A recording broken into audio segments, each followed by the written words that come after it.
नमस्कार दोस्तों, शिवपुराण में आपका बहुत बहुत स्वागत है। आज हम लोग पढ़ने वाले हैं शिवपुराण की श्री रुद्र संहिता के तृतीय खंड के 7वें अध्याय को, पार्वती का नामकरण। तो चलिए शुरू करते हैं।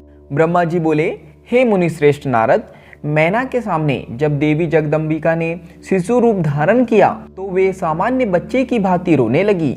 उनका रोना सुनकर सभी स्त्रियां और पुरुष जो उस समय वहां उपस्थित थे प्रसन्न हो गए। उस श्याम कांति वाली नीलकमल के समान शोभित उस परम तेजस्वी सुंदर कन्या को देखकर गिरिराज हिमालय बहुत प्रसन्न हुए। तब शुभ मुहूर्त में हिमालय ने अपनी पुत्री का नाम रखने के बारे में सोचा। उस समय मैना और हिमालय बहुत प्रसन्न थे। तब देवी के गुणों और सुशीलता को देखकर उनका नाम पार्वती रखा गया। चंद्रमा की कला की तरह हिमालय पुत्री धीरे धीरे बड़ी होने लगी। उसके अंग प्रत्यंग चंद्रमा की कला एवं बिंब के समान अत्यंत शोभायमान होने लगे। गिरिजा अपनी सहेलियों के साथ खेलती थी। पार्वती अपनी सखियों के साथ कभी गंगा की रेत से घर बनाती तो कभी कंदुक कीड़ा करती। खेलती खेलती वे बड़ी होने लगी। जब वे शिक्षा के योग्य हो गई तो आचार्यों ने उन्हें विभिन्न धर्मशास्त्रों का उपदेश देना प्रारंभ किया। उससे उन्हें अपने पूर्व जन्म की सभी बातें स्मरण हो आई। मुने, इस प्रकार मैंने शिवा की लीला का वर्णन तुमसे किया है। एक समय की बात है, तुम शिवलीला से प्रेरित होकर हिमालय के घर गए। हे नारद, तुम शिव तत्व के ज्ञाता हो और उनकी विभिन्न लीलाओं को समझते हो। तुम्हें आया हुआ देखकर हिमालय मैना ने तुम्हें प्रसन्नतापूर्वक नमस्कार किया। तब खूब आदर सत्कार किया। तत्पश्चात हिमालय ने अपनी पुत्री पार्वती को बुलाया और उससे तुम्हारे चरणों में प्रणाम कराया। फिर स्वयं भी बार बार नमस्कार करने लगे और बोले, हे मुनियों में श्रेष्ठ नारद, हे ब्रह्मा पुत्र नारद, आप परम ज्ञानी हैं। आप सदैव सबका उपकार करते हैं। आप भूत भविष्य और वर्तमान जानते हैं। आप परोपकारी और दयालु हैं। कृपया मेरी कन्या का भाग्य बताएं और मुझे यह भी बताएं कि मेरी बेटी किसकी सौभाग्यवती पत्नी होंगी।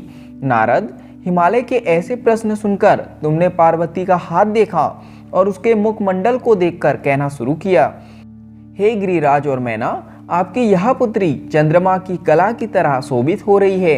यह समस्त शुभ लक्षणों से युक्त है। इसका भाग्य बड़ा प्रबल है। यह अपने पति के लिए सुखदायिनी होंगी, साथ ही अपने माता पिता के यश और कीर्ति को बढ़ाएंगी। यह परम साध्वी और संसार की स्त्रियों में सर्वश्रेष्ठ होंगी।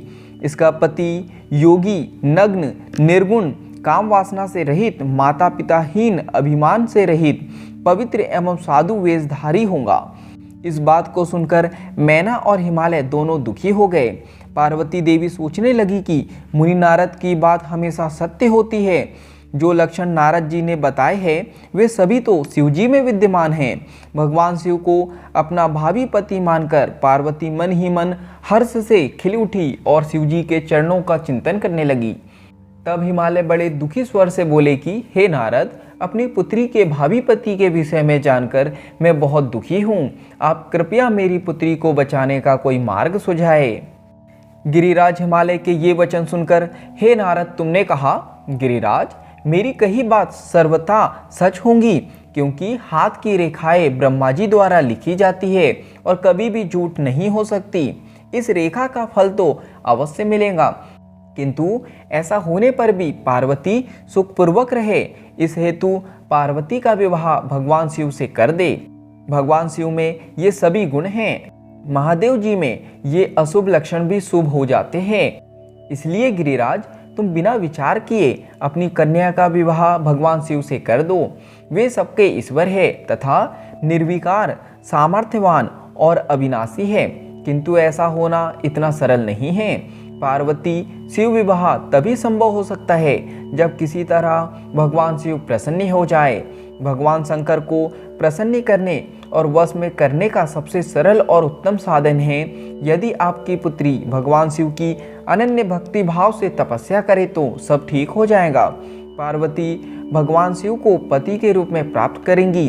वे सदैव भगवान शिव के अनुसार ही कार्य करेंगी, क्योंकि वे उत्तम व्रत का पालन करने वाली महासाध्वी है। वे अपने माता पिता के सुख को बढ़ाने वाली है।